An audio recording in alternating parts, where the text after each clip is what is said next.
Hi everyone! Welcome to my channel. Always remember, ignorance of the law excuses no one. This is Legally Engineer.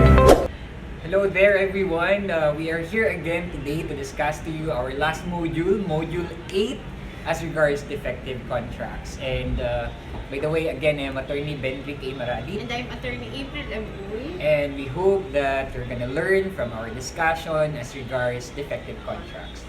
So, Attorney Uy, can we give them a brief module introduction? Yes, so there are 4 types of defective contracts. Yung una, yung rescissible contracts. Pangalawa, yung voidable contracts. And pantatlo, yung unenforceable contracts. And yung huli, yung void or inexistent contracts. Yes, and the reason being is that not all contracts are valid. Yes. There are those contracts regarded as defective by reasons laid down by the law itself. So, through this module, you will be able to grasp each one of them and differentiate one from the other. So, na natin habain pa, no? Let's start right away in our first kind of defective contract, and that is rescissible contract. Attorney Uy, under Article 1380, ano bang sinasabi dyan? Sabi dito, contracts validly entered or agreed upon may be rescinded in the cases established by law. Yes, so it's talking about rescissible contract. So I guess we have to start in defining first what is a rescissible contract. So rescissible contracts are valid because all the essential requisites of a contract exist, but by reason of injury or damage to one of the parties or to third persons, such as creditors, the contract may be rescinded. So malinaw naman na sinabi na valid, no? Yes. Valid kasi nga ang lahat ng essential requisites of a contract ay present naman. However, merong damage or injury to one of the parties or third persons. Kaya may karapatan na i-rescind yung contract na yan. So, ang element ng rescissible contracts, kailangan may damage or injury to one of the parties or to third person. So, in the absence of any injury or damage to the contracting parties or to a third person, the contract is valid. And it's not rescissible. So, we're talking about rescission, and rescission is whereby contracting parties and sometimes even third persons are granted by law a remedy in order to secure reparation of damage which might have been caused to them by a valid contract. And through this remedy, anong mangyayari? And through this remedy, things are restored to their condition in which they were prior to the celebration of the said contract. So, kumbaga yan, parang saulian ng kadila. Magsaulian na lang tayo, ganyan. So, kapag ang contract is rescissible, ang remedy natin is rescission. Rescission. And this is a relief to protect one of the parties or a third person from all injury and damages which the contract may cause to protect some preferential rights. So that has been held by the Supreme Court in the case of Aquino versus Taniedo. And rescission is also a process designated to render inefficacious a contract validly entered into and normally binding by reason of external conditions causing an economic prejudice to a party or to his creditor. So may tinatawag tayong economic prejudice. So yun na yun in a form of damage or injury to the contracting party. And of course, just like any other remedy, may requisites before you can avail this remedy. Yes. So for the remedy of rescission to be availed of, the following requisites must concur. First, a contract must be validly agreed upon by the parties under Article 1380. Alright. Second, one of the parties or a third person must have suffered lesion or pecuniary damage or prejudice to which the other party may be held liable under Article 1381. And also, third would be, the ground must be based upon a case which is especially provided by law. Kasi meron talagang pinaprovide ang law under Articles 1380, 1381, and 1382. So, expressly provided din ng batas. And then fourthly, it is the only legal remedy available and nothing else to obtain reparation for the damage under Article 1383. So we can say that if an action for damages is available to the parties, hindi pwedeng mag-rescission. So para siyang remedy of last resort. Oo, Yan na lang yung hindi makapag-walang-wala ka na. Meron Yes. pa, attorney, o na requisites? So, fifth, a party who seeks the rescission must be able to give back or return what is incumbent upon him to restore.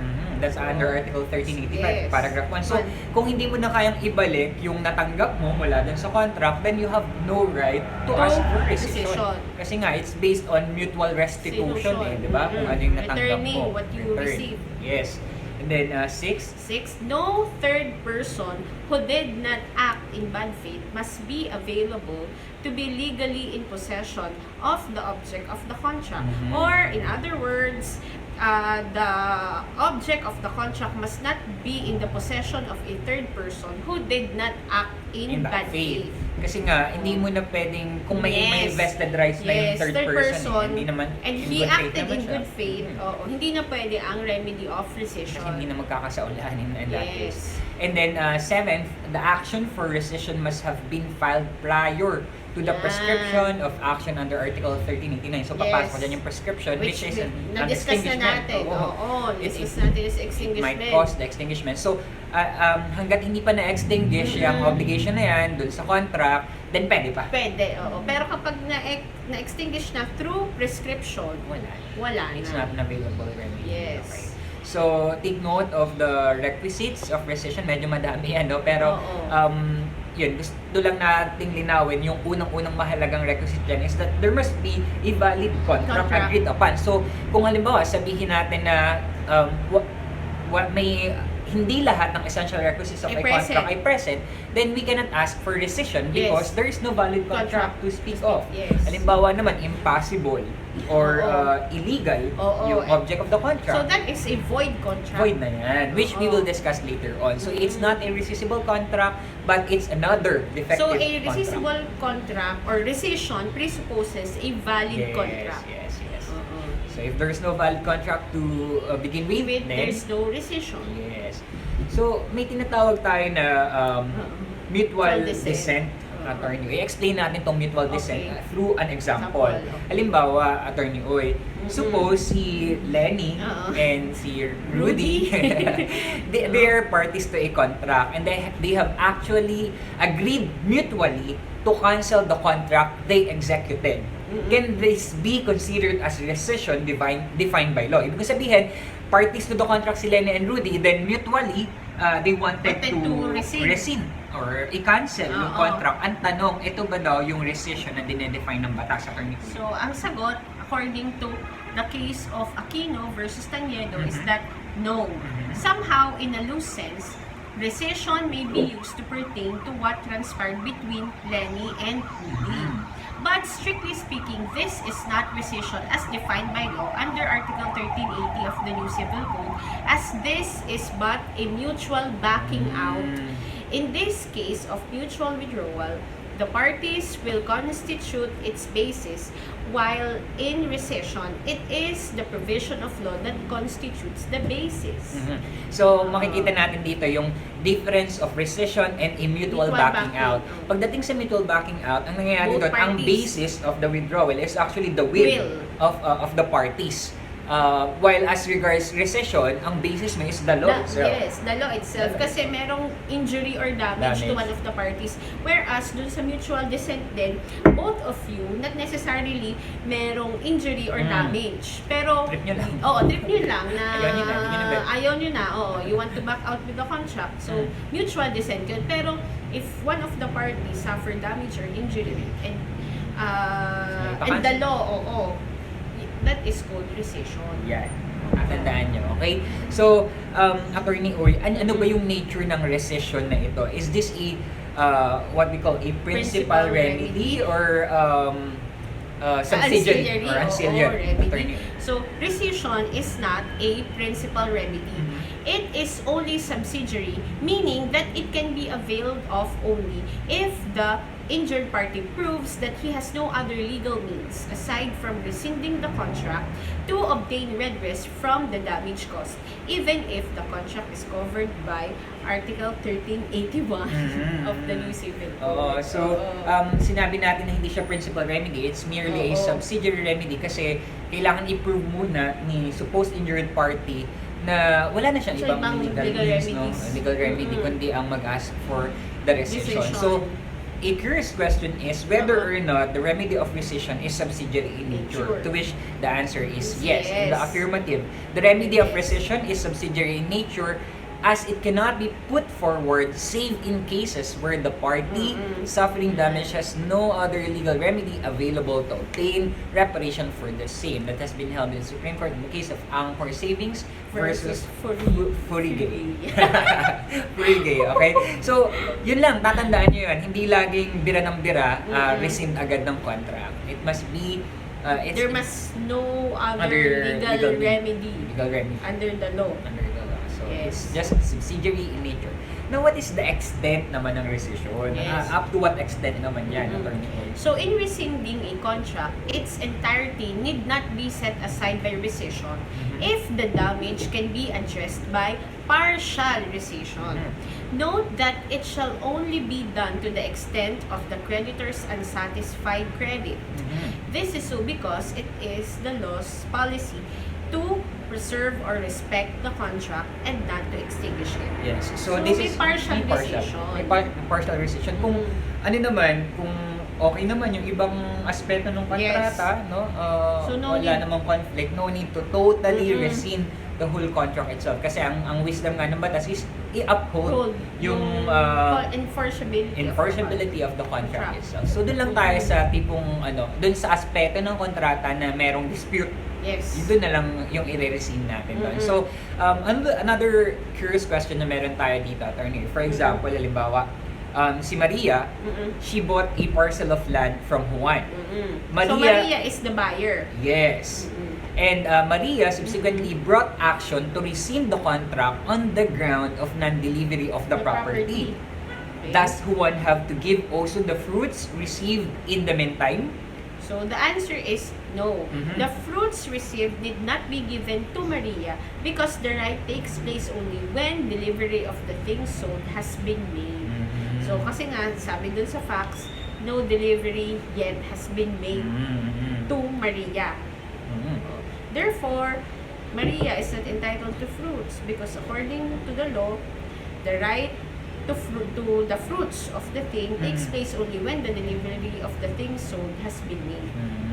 That is held in the case of Hanches versus Granada. Okay. So, doon nakita natin na hindi kailangan na because of that rescission, pati yung fruits nga of the thing should be given to to Maria in this case, no? So, ayun, take note of that.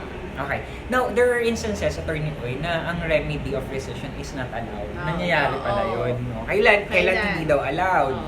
If the party who demands rescission cannot return what he is obliged to restore under the contract. That's under Article 1385 paragraph 1. So obviously naman dito, guys, kung hindi mo nga kayang isaulit, what is incumbent upon you? Kasi again, what is expected is a mutual restitution. So if you cannot give what you received in virtue of the contract, then remedy of rescission is not allowed. So also, one of the requisites of the remedy of rescission, or one of the requisites to avail of the remedy of rescission, is that the complainant must be able to return the thing he received by virtue of the contract.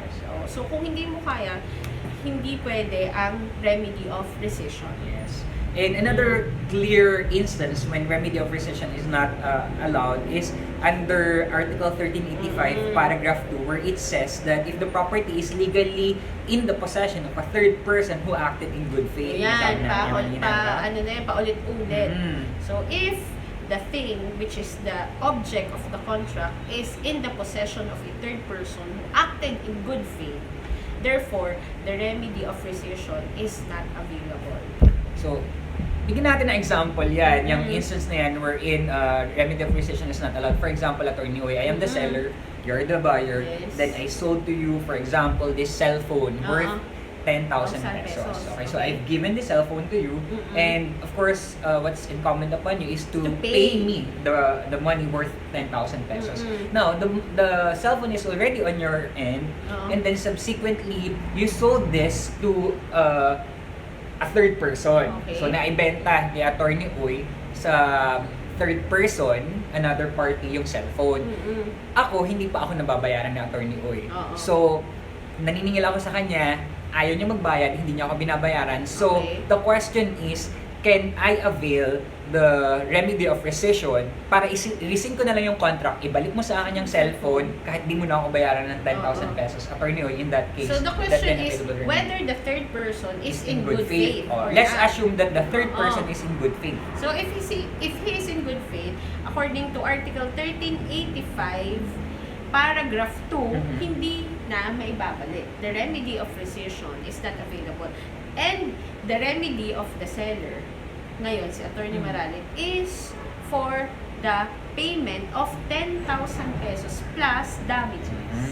So that's correct because in the two instances na sinabi natin, yung kanina na hindi na ma-restore or pangalawa, nandun na sa third person yung thing. The remedy in such a case would be to demand indemnity for damages from the person who caused the loss. That's under paragraph 3 of Article 1385. So, yung indemnity for damages comprises of the value of the thing plus incidental damages. Yes, incidental damages. So, pag dun sa tanong na yun kanina, medyo tricky yun, no? So, you have to look at the problem itself kung makikita mo doon kung in good faith yung new buyer. You have yung to third party. ascertain. Kasi hindi naman, sa final exam, hindi naman namin sasabihin kung good faith or bad faith yun. Siyempre, you will ascertain from the facts. And, well, isa sa mga measurement mo dyan kung in good faith or in bad faith ay kung may knowledge siya. Halimbawa, yung bumiling third person kay Attorney Uy ng cellphone, alam niya na may contract kami, hindi pa naman siya nagbabayad and all that. So, in that case, rescission is an available remedy because hindi, I mean, in bad faith. Ibig sabihin, kung rescission ay available remedy, yung third person who is in possession of the cellphone, who acted in bad faith, yung third person, he is obliged to return the thing to the seller, si Attorney Maralit. Pero kung good faith siya, has no knowledge of the contract or the agreement between Attorney Maralit and I, then rescission is not an available remedy. And the remedy in that case is an indemnification for damages. Okay? So, take note of that. Now, kanina, dun sa requisites for rescission, isa sa mga nabanggit natin dun is that hindi pa dapat naglalapse yung period or wala pang prescription. So, may tinatawag tayong period for filing action for rescission. So, ano ba yung general rule dyan, Attorney? So, the general rule is that the contracting parties are granted by law 4 years from the time they entered into the agreement within which to file an action to claim for rescission. So, 4 years? Yes, so from 4 what? years. From the time the cause of action, or from the time they entered into the agreement. So, you have 4 years. So, you have 4 years to rescind the contract. Pa-file mo yung claim for rescission. But there are exceptions to the general rule. And the first exception is the period above mentioned shall begin from the time the incapacity is terminated in the case of persons under guardianship. So, may mga instances kasi na ang party to a contract are, let's say, minor and they're under guardianship, no? So, in that case, the law is granting that person 4 years from the time that incapacity ceases or nag-gain siya ng capacity. Okay? Another exception dyan is yung from the time it is known where the domicile is in case of absentees. From the time one of the parties had knowledge of the domicile nung party na kasi pwede case of absentees.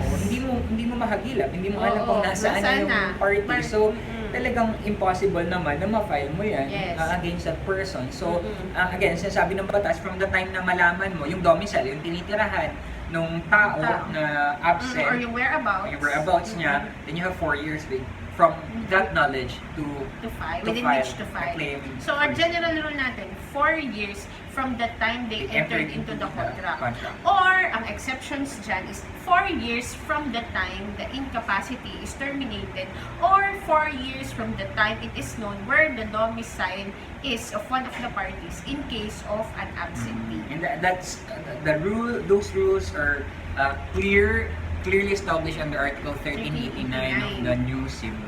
So, Attorney Uy, I have a question for you. The question is, 5 years after a contract, so 5 taon after na-enter yung contract, which turned out to be rescissible. Ibig sabihin yung contract, eventually, it turned out to be rescissible. 5 years after that contract was made, an action was brought in court to rescind it. Yes. The contracting party who asked for such rescission was neither a ward nor an absentee at the time the rescissible contract was executed. Will rescission still be allowed? So, ang mag-a-apply dito is yung ating general rule. Kasi wala namang incapacity and wala namang absentee. So, the answer is no. The rescission will no longer be allowed because the action has already prescribed. The action to claim for rescission must be commenced within 4 years from the time the contract was entered into. Ayun. So, malinaw yun. In the absence of an exceptional circumstance dun sa contracting parties. The general rule will apply. The general rule will apply, which is 4 years from the time the contract Was entered into by Yes. the contracting parties. Can you ask me a question? So, I'm so ready for your question. so another question.